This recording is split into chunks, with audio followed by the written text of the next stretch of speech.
si Tito.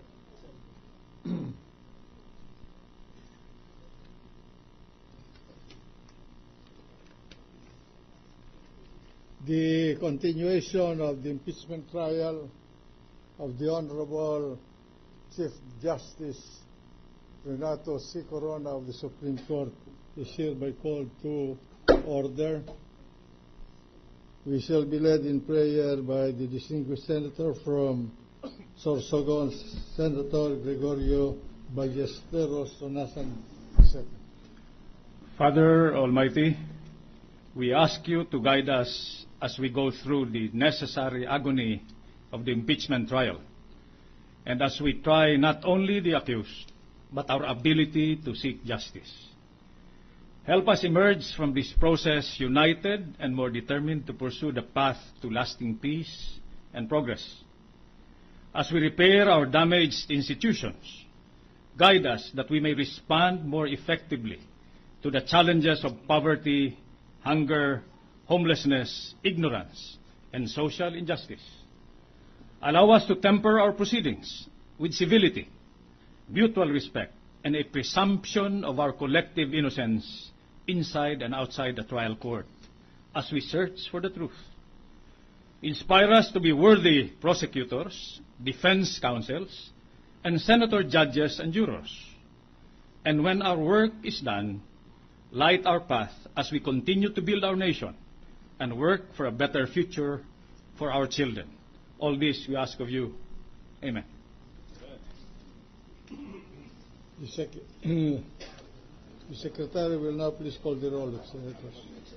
Honorable Senators Angara, Arroyo, Cayetano Alan Peter Compañero, Cayetano Pia, Defensor Santiago, Drilon Ejercito Estrada, Escudero, Gingona, Honasan, Lacson, Lapid, Legarda, Marcos, Osmeña, Pangilinan, Pimentel, Recto, Revillas, Soto, Trillanes, Villar, the Senate President.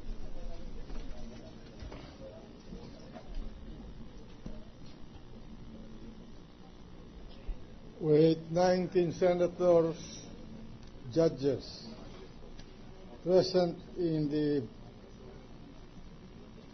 the chamber, the presiding officer declares the presence of a quorum. Majority Floor Leader. Mr. President, may I ask the Sergeant at Arms to make the proclamation? The Sergeant at Arms is directed to make the proclamation. All persons are commanded to keep silent under pain of penalty while the Senate is sitting in trial on the articles of impeachment against Chief Justice Renato C. Corona. The Majority Floor Leader. Mr. President, I move that we dispense with the reading of the February 1, 2012 Journal of the Senate sitting as an impeachment court and consider the same as approved. Is there any objection? The Chair hears none. The February 1, 2012 Journal of the Senate sitting as an impeachment court is hereby approved. The Secretary will now please call the case before the Senate sitting as an impeachment court. Case number 002-2011 in the matter of impeachment trial of Honorable Chief Justice Renato C. Corona. Majority Floor Leader. Mr. President, may we ask the respective counsels to make their or enter their appearances? Good afternoon, Your Honor. For the House of Representatives prosecution panel, same appearances. Noted for the prosecution. Defense. For the defense, Your Honor, the same appearance. Noted for the defense.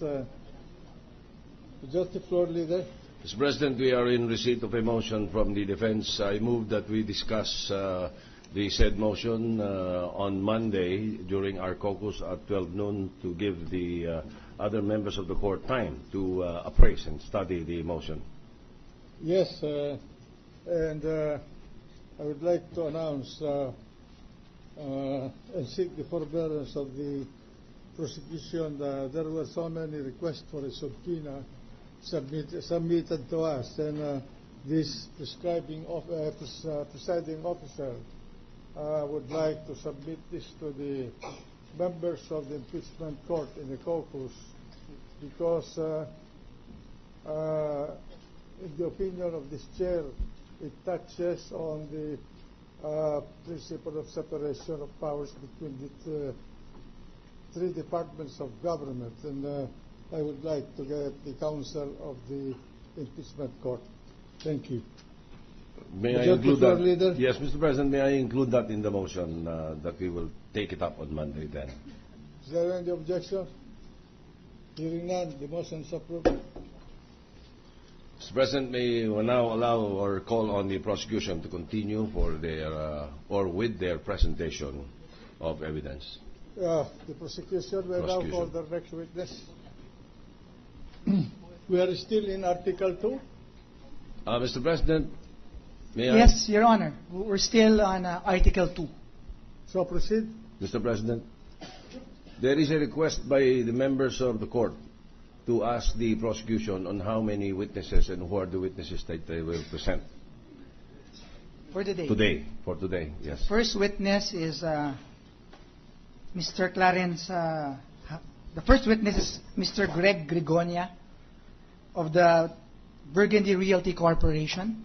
The second witness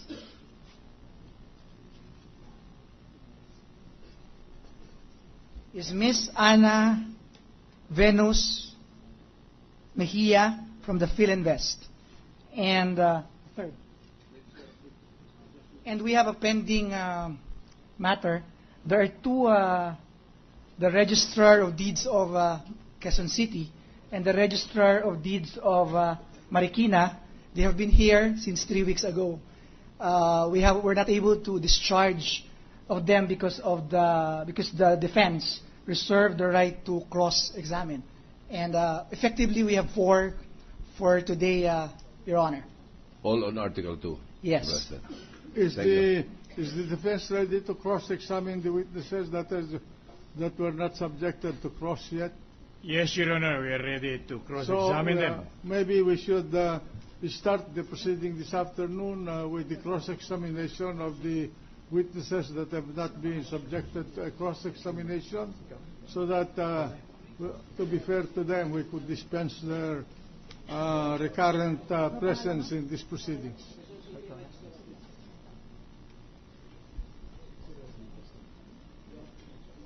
Your Honor, may we now call on the Registrar of Deeds of Quezon City. For the Register of Deeds of Quezon City may come to the chamber and take the witness stand under the same oath. May we request that Attorney Jose Justiniano be recognized for the prosecution, Your Honor. Compañero Attorney Justiniano is recognized. Thank you very much, Your Honor. You're welcome.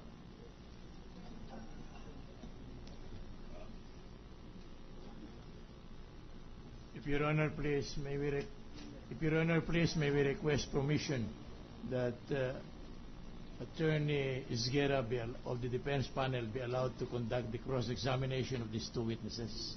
Proceed. Witness not around yet, Your Honor. May we suspend the trial, Mr. President, while we're waiting for the witness? Trial suspended until the witness is in the chamber.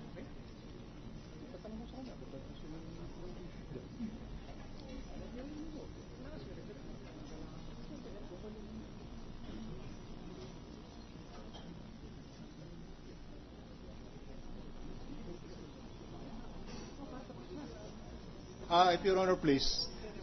I'm sorry. Trial resumed. Yes. May we know from the defense what are the matters which they expect to elicit from our witness? Maybe if you cannot do that. That's the right to. Your Honor, if they can inform me, maybe we can just admit, Your Honor, to dispense with the cross-examination. Well, I leave it to the defense. This is cross-examination, Your Honor, and the progress of the cross-examination will depend on the statement to be made by the witness, Your Honor. We cannot stipulate on this, Your Honor. Okay, Your Honor. I'm just guided by the pronouncement of Senator Santiago that we should normally cross is not subject to stipulation. We cannot control the